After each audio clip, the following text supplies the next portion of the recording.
Assalamualaikum dan salam sejahtera. Nama saya Farah Zulaika binti Syarizal. Nombor matrik saya 32020101111. Saya akan menerangkan tentang pengenalan obesiti. Obesiti merupakan penimbunan lemak yang berlebihan daripada yang diperlukan untuk tubuh badan. Seperti yang kita tahu, seluruh rakyat Malaysia tidak mengikut kadar pemakanan yang sesuai untuk anak-anak mereka. Jadi mereka memilih untuk memberi makanan mengikut kehendak atau keinginan anak-anak mereka sendiri. Sehinggakan makanan yang diambil itu adalah berlebihan daripada keinginan tubuh badan diri sendiri. Obesiti didefinisikan sebagai suatu penyakit dengan penimbunan lemak yang berlebihan. Seperti yang kita tahu, pengambilan lemak yang berlebihan adalah tidak bagus untuk anak-anak. Jadi ibu bapa perlu peka dalam mengambil lemak, protein, karbohidrat, vitamin dan sebagainya. Masalah obesiti adalah satu penyakit yang mempunyai kesan buruk kepada kanak-kanak jika tidak dapat dibendung daripada awal lagi. Bahayanya obesiti ini adalah menyumbang kepada penyakit-penyakit yang lebih kronik, iaitu penyakit jantung dan diabetes. Hai, Assalamualaikum dan salam sejahtera. Saya Syahid Firdaus bin Syafian. Di sini saya akan menerangkan tentang punca obesiti. Yang pertama adalah berpunca daripada faktor genetik. Faktor genetik ni dia berpunca daripada ibu bapa dan ahli keluarga masing-masing, mengikut keadaan sekeliling kanak-kanak tersebut. Contohnya, jika ibu bapa yang selalu kerap makan, tidak menjaga pemakanan, ia akan mempengaruhi kanak-kanak, dan kanak-kanak tu mengikut tidak menjaga makanan, mengikut ibu bapa yang makan tidak mengikut piramid makanan, dan ia akan menyebabkan kanak-kanak itu obesiti. Seterusnya adalah faktor umur. Faktor umur ini mengikut umur-umur peringkat kanak-kanak. Ada sesuatu peringkat kanak-kanak tu akan aktif dan menyebabkan kanak-kanak itu banyak makan. So kanak-kanak tu contohnya apabila kanak-kanak tu aktif, dia banyak makan, tetapi ibu bapa memandang remeh, biarkan kanak-kanak itu makan tanpa menghadkan makanan rutin harian mereka. Jadi menyebabkan kanak-kanak tu menjadi obesiti. Akhir sekali adalah berpunca pada kurang aktiviti fizikal. Di sini bila kanak-kanak dah terlalu banyak makan, dia dah malas untuk bergerak, malas untuk main. Lagi-lagi kanak-kanak sekarang ni dia selalu main telefon. Ibu bapa pun selalu beri telefon dan kurang bermain di luar, kurang menjalankan aktiviti di luar macam jogging ke, main bola di taman, main taman, kurang bergerak.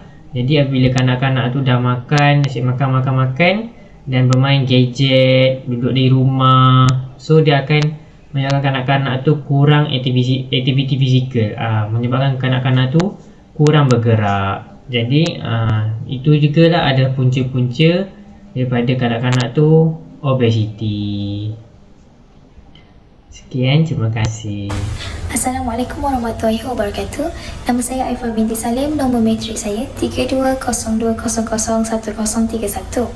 Baiklah, seterusnya saya akan mengulaskan serba sedikit tentang gejala-gejala obesiti. Seperti yang kita tahu, obesiti adalah kegemukan yang bermaksud apabila indeks jisim tubuh iaitu BMI tinggi dan more dan jantina yang sepatutnya. Baiklah, bagaimana kita nak tahu seseorang itu mengalami obesiti? Okey, antara gejala-gejalanya ialah seseorang itu akan kelihatan gemuk, lain dari segi bentuk badan. Seterusnya, pipi mereka akan kelihatan berbeza, akan kelihatan tembam. Seterusnya, leher mereka akan kelihatan pendek dan dagu mereka akan berganda. Seterusnya, perut mereka akan kelihatan buncit dan berlipat. Jadi seperti yang saya sebutkan sebentar tadi, itu adalah antara gejala-gejala obesiti yang perlu kita tahu. Jadi, setiap kanak-kanak itu mempunyai buku rekod kesihatan yang dipanggil baby book pink or blue. Dari situ, graf berat serta tinggi boleh dilihat di ruangan belakang buku tersebut. Sekiranya berat sentiasa di bahagian atas sehingga melepasi graf teratas, bermakna kanak-kanak itu mengalami obesiti. Sekian, itu sahaja daripada saya. Hai, Assalamualaikum. Nama saya Nur Zahidah binti Ahmad Tarmizi. Saya akan memberikan beberapa tips ataupun panduan kepada ibu bapa dan masyarakat di luar sana mengenai bahayanya penyakit obesiti kepada kanak-kanak.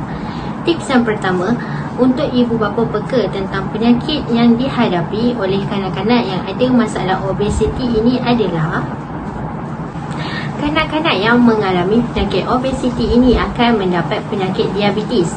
Nama bagi penyakit diabetes bagi kanak-kanak ini adalah diabetes mellitus jenis 2. Penyakit ini boleh didapati pada kanak-kanak yang berusia seawal 8 tahun. Pada zaman kini, kanak-kanak lebih gemar makan makanan yang kurang berkhasiat seperti makanan segera dan juga kudapan yang mempunyai perasa yang banyak berbanding makanan yang berkhasiat seperti buah-buahan dan juga sayur-sayuran. Pengambilan gula yang berlebihan juga tidak baik untuk kesihatan kanak-kanak seperti aiskrim dan juga minuman bergas. Makanan seperti ini mempunyai kandungan gula yang sangat tinggi.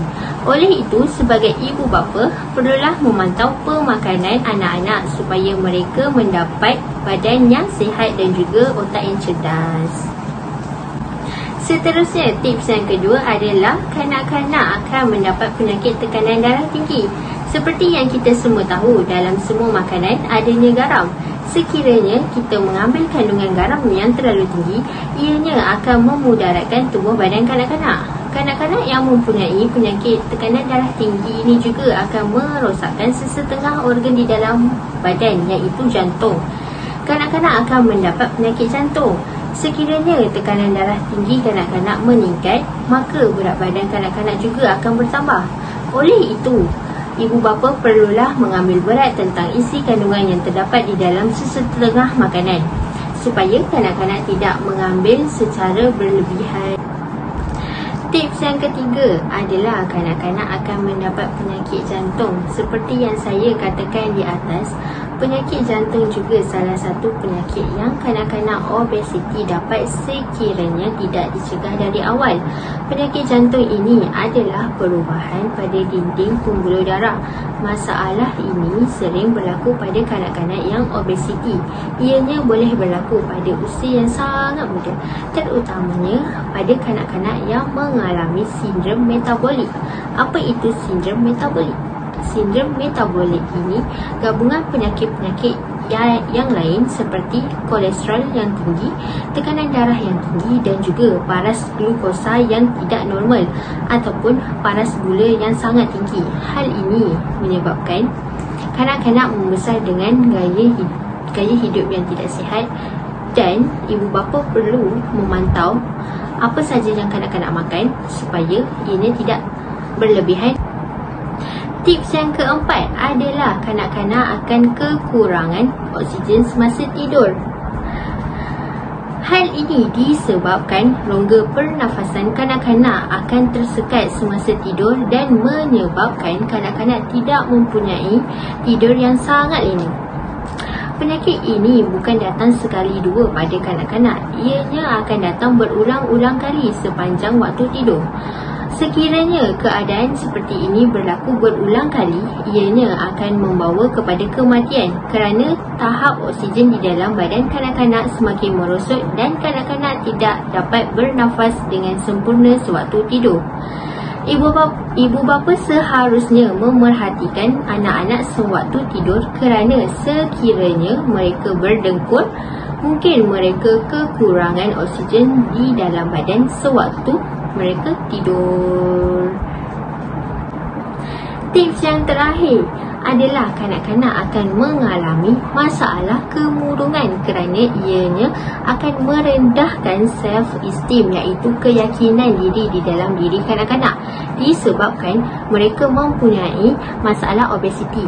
Masalah kemurungan ini sangat berbahaya kerana ianya akan membuatkan diri kanak-kanak menjadi kurang aktif, makan yang berlebihan dan masalah susah untuk tidur, kerana kanak-kanak ini tidak dapat sokongan yang positif daripada orang sekeliling, iaitu ibu bapa mereka, untuk mereka memulakan gaya hidup yang sihat.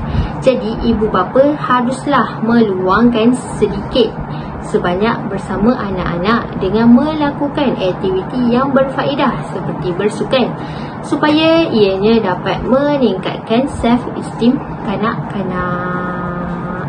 Sekian itu saja daripada saya. Terima kasih.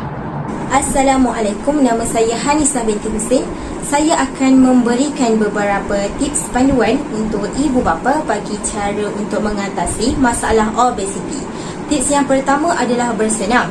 Bersenam berkesan bagi mengawal berat badan dan mengurangkan risiko penyakit.